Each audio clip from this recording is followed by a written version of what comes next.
நம்முடைய முதலமைச்சர் அவர்களுக்கு ஒரு ஸ்பெஷல் தேங்க்ஸ். இன்னைக்கு தமிழ்த்தாய் வாழ்த்துக்கிறது நம்முடைய உரிமை. அந்த உரிமையை இன்றைக்கு நீங்கள் நிலைநாட்டி இருக்கிறீர்கள். நமக்கான உரிமையை, இத்தனை ஆண்டு காலம் பெற முடியாத உரிமையை இன்றைக்கு சட்டமன்றத்தில் உங்களுடைய தனி தீர்மானத்தின் மூலம் நீங்கள் நிறைவேற்றி இருக்கிறீர்கள். தமிழுக்கு உயிர் கொடுத்திருக்கிறீர்கள். தமிழ்த்தாய் வாழ்த்தை புதுப்பிக்க செய்திருக்கிறீர்கள். உங்களுக்கு ஒரு ஸ்பெஷல் தேங்க்ஸ். அதே போல காவிரி டெல்டாவை சேர்ந்தவன், நெல்லுக்கு ஊக்கத்தொகை, கரும்புக்கு ஊக்கத்தொகை, அதுக்கு ஒரு ஸ்பெஷல் தேங்க்ஸ். காவிரி டெல்டா மாவட்டத்தை சார்ந்தவன் என்ற முறையில் மாண்புமிகு பேரவைத் தலைவர் அவர்களே, 31/3/2021 வரை தமிழ்நாட்டின் கடன் 4.85 லட்சம் கோடி. இன்றைக்கு 10 லட்சம் கோடி கடன். 2025-26 நிதி பற்றாக்குறை 1,24,007. 2026-27 1,21,819. இன்றைக்கு வருவாய் பற்றாக்குறை 2025-26 69,219. 2026-27 55,775 குறைந்திருக்கிறது. இது a good beginning makes a good ending. ஒரு நல்ல தொடக்கம் நல்ல முடிவை தரும் என்ற பழமொழியை பறைசாற்றுகிறது உங்களது பட்ஜெட். இந்த நிலையில் 2036 ஆண்டுக்குள் $1.5 டிரில்லியன் பொருளாதாரம் என்னும் அரசின் தொலைநோக்கு திட்டம் உள்ளபடியே மகிழ்ச்சி அளிக்கிறது. செலவுகளை கட்டுப்படுத்துதல், வருவாயை பெருக்குதல் என பல முனை தாக்குதல்களை நீங்கள் தொடுத்திருக்கிறீர்கள். உலக வங்கி, இந்திய பிரதமரின் சிறப்பு செயலாளர், முன்னாள் பிளானிங் கமிஷனின் துணைத் தலைவர் மான்டேக் சிங் அலுவாலியா அவர்களை நியமித்தது இந்த நேரத்தில் பொருத்தமான சால சிறந்தது என்பதை நான் தெரிவித்துக் கொள்ள கடமைப்பட்டிருக்கிறேன். மாண்புமிகு பேரவைத் தலைவர்களே, மன்னனும் மாசற்ற கற்றோனும் சீர்தூக்கின் மன்னனின் கற்றோன் சிறப்புடையதாகும் என்ற ஔவையாரின் மூதுரைக்கேற்ப கற்றவருக்கு சென்றமிடமெல்லாம் சிறப்பு. பள்ளி கல்வித்துறைக்கு 44,527 கோடி பள்ளி கல்வித்துறை. இன்றைக்கு 44,527 கோடி ஒதுக்கப்பட்டு போதைப் பொருள் இல்லா தமிழ்நாடு, ட்ரக்ஸ் ஃப்ரீ தமிழ்நாடு என்ற செயலி உருவாக்கம், முதலமைச்சரின் காலை உணவு திட்டம், பெருந்தலைவர் காமராஜர் காலை உணவு திட்டம், 8ஆம் வகுப்பு வரை இலவச உணவு, ஹெல்மெட் மற்றும் வாட்டர் பாட்டில் வசதியில் கூடிய நவீன பிராண்டட் மிதிவண்டிகள், பெருந்தலைவர் காமராஜர் உண்டு உரடை பள்ளி, குறிப்பாக சூப்பர் கிளீன் சூப்பர் கேம்பஸ். தமிழ்நாட்டில் இருக்கிற அனைத்து பள்ளிகளிலும் சூப்பர் கிளீன் சூப்பர் கேம்பஸ் அற்புதமான திட்டம். தினசரி தூய்மை குடிநீர், கழிப்பறைகள் வசதிகள் பராமரிப்பு, 24 மணி நேரமும் பாதுகாப்பு உறுதி செய்யப்பட்டிருக்கிறது. மாண்புமிகு பேரவைத் தலைவர்களே, இந்தியாவில் அதிக சேர்க்கையில் முன்னிலையில் உள்ள தமிழ்நாடு உயர்கல்விக்கு 8,393 கோடி ஒதுக்கீடு.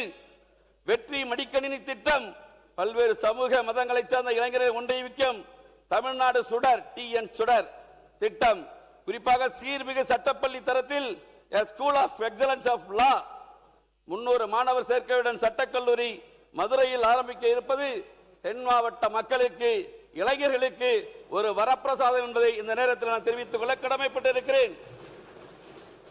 மாண்புமிகு பேரவைத் தலைவர்களே, இளைஞர் நலன் மற்றும் விளையாட்டுத்துறைக்கு 1,051 கோடி. அதே போல மாண்புமிகு பேரவைத் தலைவர்களே, பெண்களுக்கு, கருவுற்ற பெண்கள் மகப்பேறு நெருங்கும் வேலை மையங்களிலே தங்கி கட்டணம் இல்லாமல் உணவு, மருத்துவ உதவிகள், தொடர் மருத்துவ கண்காணிப்பு உள்ளிட்ட சேவை வழங்கும் பல்வேறு திட்டம், தாய் கேர் திட்டம், தொலைதூர மற்றும் கிராமப்புறங்களில் வாழும் மக்களுக்காக புற்றுநோய் பராமரிப்பு சிறப்பு மருத்துவ வழங்க மையம் கிளை ஹப் அண்ட் ஸ்போக் மருத்துவமனை அமைக்க உள்ளது. அரசு மருத்துவமனையில் பிறக்கும் குழந்தைகளுக்கு 1 கிராம் தங்க மோதிரம் இல்லாத திட்டம், இதுவரை இல்லாத திட்டம். தாய் மாமன் தங்க மோதிரம் திட்டம், 1000 நடமாடும் முதியோர் சிகிச்சை மையங்கள், தடையில்லா மருந்து விநியோகத்தை உறுதி செய்த 100 கோடி ஒதுக்கீடு. மருத்துவ நல்வாழ்வுத்துறைக்கு 23,357 கோடி ஒதுக்கீடு. குறைவற்ற செல்வமாக்க உறுதி செய்யப்பட்டுள்ளது. மேலும் 25 கால்நடை மருத்துவமனைகளை பல்லோக்கு மருத்துவமனையாக நம்முடைய அமைச்சரை விட சொல்லி இருக்கிறேன். எங்க மாவட்டத்துக்கு ஒன்று கொடுங்க, என் தொகுதிக்கு ஒன்று கொடுங்க, கோரிக்கை வச்சிருக்கேன், செஞ்சு கொடுங்க. முதலமைச்சர் மூலம் நான் உங்களை கேட்டுக்கொள்ள கடமைப்பட்டு இருக்கிறேன். அத்தோடு மாண்புமிகு பேரவைத் தலைவர்களே, 5 நிமிஷம் தான் போயிருக்கு. சமூக நீதி பிறப்பிடமாக கருதப்படும் தமிழகத்தில் ஆதிதிராவிடர் மற்றும் பழங்குடியினரின் சமூக பொருளாதாரத்தை உயர்த்த வெற்றி தொழில் முனைவோர் திட்டம், அண்ணல் அம்பேத்கர் தொழில் முன்னோடிகள் திட்டம், மண்ணின் மகள் திட்டம், அயோத்திதாசர் பண்டிதர் வாழ்விட மேம்பாட்டு திட்டம் மற்றும் ஆண்டோர் மேம்பாட்டு திட்டம் போன்றவைகளுக்கு 3937 கோடி ஒதுக்கீடு. அனைத்து பெண்களுக்கும் திருமண நன்னாளில் 8 கிராம் தங்க நாணயம், ஒரு பட்டுப்புடவை. இந்த தமிழகத்தில் இருக்கிற பெண்களுக்கு ஒரு பட்டுப்புடவையும் 8 கிராம் தங்கம் வழங்குகிற உங்களது அற்புதமான திட்டம் பெண்களுக்கு வரப்பிரசாதம்.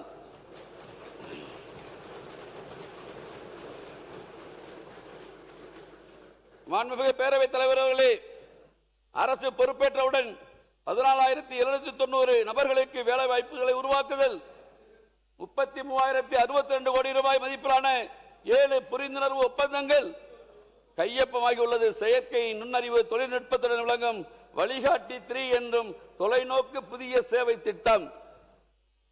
மாண்புமிகு பேரவைத் தலைவர்களே, பல்வேறு மாவட்டங்களை விண்வெளி தொழில் முதலீட்டு மண்டலமாக அறிவித்து இந்தியாவின் முதல் செயற்கை நுண்ணறிவு மற்றும் புத்தாக்க நகரமாக அறிவகம் என்ற நகரம் உருவாக்க இருப்பது.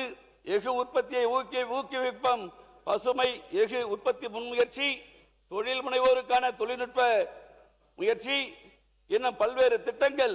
மாண்புமிகு பேரவைத் தலைவர்களே, 2640 மெகாவாட் மின் உற்பத்தி திறன் கொண்ட உடன்குடி மற்றும் இன்னூர் அனல் மின் திட்டம், பல்வேறு மின் திட்டங்களை கொண்டு வந்து தமிழ்நாட்டில் இங்கே சொல்லிக் கொண்டிருக்கிறார்களே. மின் மிகை மாநிலமாக நிச்சயமாக உங்களது ஆட்சி காலம் அமையும் என்பதை மாண்புமிகு புரட்சி தலைவி அம்மா காலத்தில் எப்படி மின் மிகை மாநிலமாக தமிழ்நாடு இருந்ததோ அந்த தொலைநோக்கு திட்டத்தை நீங்கள் கொண்டு வந்திருக்கிறீர்கள். நிச்சயமாக புரட்சி தலைவி அம்மா அவர்கள் கொண்டு வந்த அந்த திட்டத்தின் மூலம் தமிழ்நாடு மின் மிகை மாநிலமாக ஆகியது. இப்போதும் தமிழ்நாடு மின் மிகை மாநிலமாக ஆகும். அதற்கான திட்டங்கள் இந்த பட்ஜெட்டில் நிறைய இருக்கிறது. மாண்புமிகு பேரவைத் தலைவர்களே, விவசாயிகளின் நலனுக்காக எங்களுடைய பகுதி டெல்டா பகுதி 144 கோடி ரூபாய் குறுவை தொகுப்பு, 75,000 ரூபாய் விவசாய கடன் தள்ளுபடி நீங்கள் அறிவித்திருக்கிறீர்கள், உள்ளபடியே வரவேற்கிறோம். ஆனால் எங்களது பகுதியில் இருக்கிற விவசாயிகள் நம்முடைய புதிய முதலமைச்சரிடம் சொல்லுங்கள், நம்முடைய பகுதியினுடைய வேதனையை சொல்லுங்கள் என்று சொல்லியிருக்கிறார்கள். இங்கே இருப்பவர்கள் உங்களுக்கு எதிராக வாக்களித்தவர்கள், நான் உங்களை ஆதரித்து வாக்களிக்கிறேன். நான் உங்களை கேட்டுக்கொள்கிறேன், சிறு குறு விவசாய கடன்களை தள்ளுபடி செய்யுங்கள். நீங்கள் இன்னும் எத்தனை ஆண்டு காலம் ஆனாலும் விவசாயிகளின் நெஞ்சங்களில் நீங்கள் குடியிருப்பீர்கள். கிட்டத்தட்ட 6,000 கோடி ரூபாய் தள்ளுபடி பண்ணிட்டீங்க. இன்னும் 8,000 கோடி ரூபாய் தான் இருக்கு.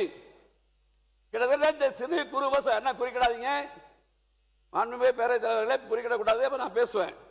சிறு குறு விவசாயிகளின் கடன்களை முழுமையும் தள்ளுபடி செய்யப்பட வேண்டும். ஏன்னா ஏன் டைம் போயிடும், எனக்கு 15 நிமிஷம் காலைல நீங்க கொடுத்துட்டீங்க. அதுக்காக நான் ஸ்பீடா படிக்கிறேன், இல்லைன்னா எல்லா பக்கத்தையும் பிரட்டிக்கிட்டே வந்துட்டு இருக்கேன். ஒவ்வொரு பரிதா படிக்கிறேன். குறிக்கிட காலையில் நீங்க சொல்லிட்டீங்க பேரவைத் தலைவர்களே, வேகமா படிங்க, வேகமா படிங்க. 15 நிமிஷம் முடிச்சிட்டேன். சிறு குறு விவசாயிகள் பெற்ற கடன்களை முழுமையும் தள்ளுபடி செய்யணும் முதலமைச்சர்களே. எதுக்கு வேணாலும் கவர்ச்சி திட்டங்களுக்கு கடந்த காலங்களில் கடன் வாங்கியதை போல உண்மையான நல்ல திட்டங்களுக்கு விவசாயிகளுக்கு உதவுகிற இந்த திட்டத்திற்கு நீங்க எங்க வேணாலும் கடன் வாங்க. ஆனால் சிறு குறு விவசாயிகள், டெல்டா பகுதியில் இருக்கிற சிறு குறு விவசாயிகள் கடன்களை தயவு செய்து தள்ளுபடி செய்யுங்கள். எங்களது விவசாயிகளின் வாழ்வில் ஒளியேற்றுங்கள் என்று உங்களை நான் கேட்டுக்கொள்ள கடமைப்பட்டு இருக்கிறேன். அத்தோடு எங்களுடைய நன்னிலம் சட்டமன்ற உறுப்பினர் குறிப்பிட்டதை போல டெல்டா மாவட்டங்களை, வறட்சி பாதித்த மாவட்டங்களை அறிவியுங்கள். நிதி வரும்போது அவருக்கு உதவுங்கள். என்றைக்கு உபரிநிதி தமிழ்நாட்டிற்கு வருகிறதோ நல்ல திட்டம் மாண்டேக் சிங் அல்வாலியா, வரி வருவாயை பெருக்க வேண்டும், ஊழலை ஒழிக்க வேண்டும். உங்களது எண்ணம் நிறைவேறும். அந்த நேரங்களில் விவசாயிகளுக்கு உதவி செய்யுங்கள். எங்களது மாவட்டம் வறட்சி மாவட்டம். மாண்புமிகு புரட்சி தலைவர் அம்மா அவர்கள் இருக்கும்போது வறட்சி மாவட்டமாக அறிவித்தார். வருவாங்க. அதே மாதிரி நாங்க உங்களை கையெடுத்து கும்பிடுறோம். ஒரு தடவை வந்து எங்களை பார்த்து இது அங்கேயே அறிவிச்சுவாங்க. நீங்க இருக்கிறது வரைக்கும் நீங்க தான் முதலமைச்சர், யாராலையும் செய்ய முடியாது.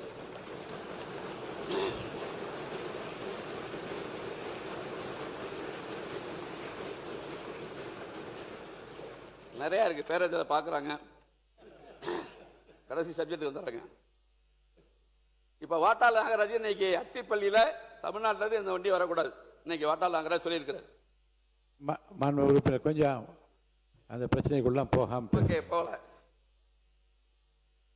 5 தனி தீர்மானங்கள் இந்த சட்டமன்றத்தில் மேகதாது காவேரிக்காக நிறைவேற்றப்பட்டிருக்கிறது. திராவிட முன்னேற்ற கழக ஆட்சி காலத்தில் தனி தீர்மானம், அண்ணா திராவிட முன்னேற்ற கழக ஆட்சி காலத்தில் தனி தீர்மானம், இன்றைக்கு நம்முடைய முதலமைச்சர் அவர்கள் ஆட்சி காலத்தில் தனி தீர்மானம். சுப்ரீம் கோர்ட்டுக்கு போயாச்சு. நம்முடைய முதலமைச்சர் பெங்களூர் விஜயத்தை பற்றி நிறைய பேர் பல்வேறு கருத்துக்கள், ரொம்ப வெளிப்படையா தமிழ்நாட்டுக்கு ஒரு தலைவர் நான் ஏத்துக்கிற தமிழ்நாட்டு மக்களுக்காக என்று சொன்ன ஒரே தலைவர் மாண்புமிகு முதலமைச்சர். அப்ப அவருக்கு மட்டும் தலைகுனின்னா அங்க இருக்க நமக்கெல்லாம் தலைகுனியும் இல்லையா? ஒரு நாட்டினுடைய முதலமைச்சருக்கு தலைகுனிவு என்றால் 8.5 கோடி மக்களுக்கும் தலைகுனிவு, 234 சட்டமன்ற உறுப்பினர்களுக்கும் தலைகுனிவு, 40 பாராளுமன்ற உறுப்பினர்களுக்கும் தலைகுனிவு. நான் எண்ணுகிறேன் 5 தனி தீர்மானங்கள். என்ன ஆச்சு? அனைத்து கட்சி கூட்டம் நிறைய பேர் சொல்றாங்க என்ன ஆச்சு, அதனால என்ன ஆக போகுது? தனி தீர்மானம் போட்டாச்சு. ஃபர்ஸ்ட் பட்ஜெட் ஃபர்ஸ்ட் இதுல போட்டாச்சு. வேணாம் வேண்டாம் பேசி முடிச்சா டைம் போயிடும். இந்த தனி தீர்மானத்தினால என்ன ஆச்சு? எங்க கிராமத்தில் என்ன சொல்லுவாங்க அப்படின்னா, ஆபரேஷன் சக்சஸ், பேஷண்ட் டைட். 5 தனி தீர்மானம் அனைத்து திராவிட முன்னேற்ற கழக ஆட்சியில், அண்ணா திராவிட முன்னேற்ற கழக ஆட்சியில் போட்ட தனி தீர்மானத்தில் ஒன்றும் கிடையாது. நம்ம சட்ட போராட்டம் நடத்தணும், சுப்ரீம் கோர்ட்டுக்கு போகணும். இதுதான் இதுக்கு ஒரே தீர்வை தவிர பாராளுமன்ற உறுப்பினர்கள் அழைத்துக் கொண்டு பாரத பிரதமரை சந்திக்கணும். நம்முடைய முதலமைச்சர் கொடுத்த அழுத்தத்தின் காரணமாக ஒரு நாளைக்கு 3500 கனஅடி 15 நாளைக்கு கொடுக்கணும். 4 டிஎம்சி. கர்நாடகா அதை மதிக்குமா? கர்நாடகா மதிக்குமா சொல்லுங்க. எஸ்.எம். கிருஷ்ணா முதலமைச்சராக இருந்த போது மாண்புமிகு அம்மா சுப்ரீம் கோர்ட்டுக்கு போனாங்க. அன்னைக்கு தமிழ்நாட்டில் தண்ணி கிடையாது குடிக்கிறதுக்கு. சுப்ரீம் கோர்ட் ஒரு உத்தரவு போட்டுச்சு 6 டிஎம்சி கொடுங்கன்னு. கர்நாடகா ஏற்க மறுத்துச்சு. இதுக்கு ஒரு தீர்வு வரணும்னு வச்சுங்களேன். இங்க காங்கிரஸ் கட்சிக்காரங்களும் இருக்காங்க, ஆனா பாஜகவும் இருக்கு. எப்படி தமிழ்நாட்டில் 60 ஆண்டுகளுக்கு பின்னால் ஒரு மிகப்பெரிய அரசியல் மாற்றம் அண்ணன் சி ஜோசப் விஜய் தலைமையில் வந்ததோ,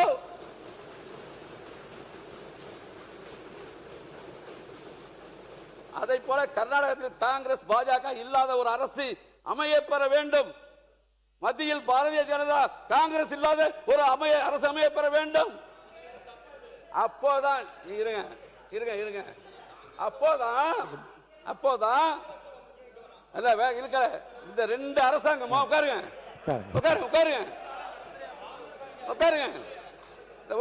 அமைச்சர் உட்காருங்க. இந்த 2 அரசாங்கமா உட்காருங்க, சொல்லி முடிச்சிடுறேன். நீங்க 5 பேர் எம்எல்ஏ உட்காருங்க அம்மா, மாண்புமிகு உறுப்பினர் உட்காருங்க, நான் சொல்லி முடிச்சிடுறேன். பேரவைத் தலைவர்களே, அடுத்த மாநிலத்தை பற்றி இந்த கட்சி தான் இருக்க வேண்டும் என்பதெல்லாம் அவைக்கு உறுப்பினர் இடம்பெறக்கூடாது என்பதுதான் எல்லோருடைய ஒட்டுமொத்த கருத்து. கர்நாடக அரசியலுக்காக அங்க இருக்கிற டி.கே. சிவகுமார் ஒரு சொட்டு தண்ணீர் கூட தமிழ்நாடு தர மாட்டாங்க. இப்ப மேகதாது கட்டணம்னு வச்சுங்க.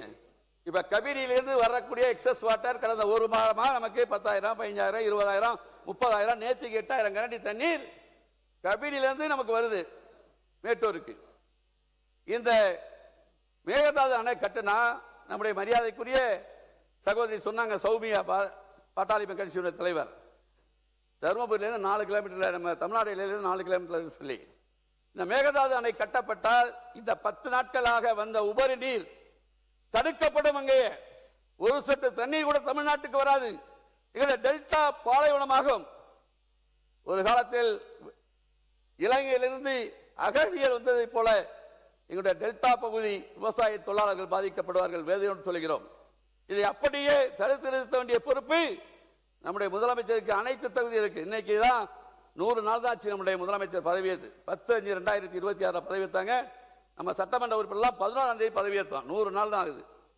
100 நாட்களுக்குள்ள பல்வேறு திட்டங்களை கொண்டு வந்திருக்கிற நீங்கள் நம்முடைய நாட்டின் நிதிநிலையை சரி செய்து 90 நாள் 3 மாசம் 90 நாள் சரி சரி சாரிங்க சாரி உறுப்பினர்கள சாரி மறந்து வச்சுங்க.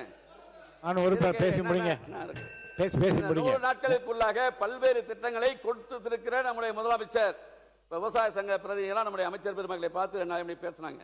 இவங்க நிறைய திட்டங்களை அவங்களுடைய இதெல்லாம் சொல்லியிருக்கதா டி.ஆர். பாண்டியன் போன்றவர்கள் சொன்னார்கள்.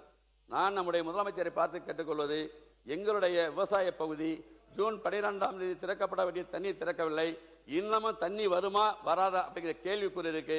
எங்களுக்கு நீங்கள் இதை மட்டும் செய்து கொடுங்கள். அத்தோடு நம்முடைய கையில அந்த வளம் இருக்கிறது.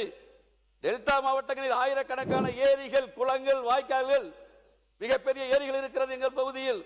மிகப்பெரிய ஒரு திட்டத்தை கொடுத்து பொதுப்பணித்துறையின் கீழ் ஒரு சிறப்பு அதிகாரியை தஞ்சாவூரில் நியமித்து அங்க இருக்கிற அனைத்து குளங்கள், ஏரிகள், வாய்க்கால்கள் மழைக்காலங்களில் இது போன்ற உபரி நீர் வருகிற காலங்களில் அதை தேக்கினால் எங்களுடைய டெல்டா மீண்டும் புத்துயிர் பெறும். குடிக்க தண்ணி கிடைக்கல. நாகப்பட்டினம் உப்பு தண்ணி 200 அடிக்கு எங்க போர்லாம் போயிடுச்சு. இதை எடுக்க எடுக்க கடல் தண்ணி இருக்கு, அடர்த்தி அதிகம்.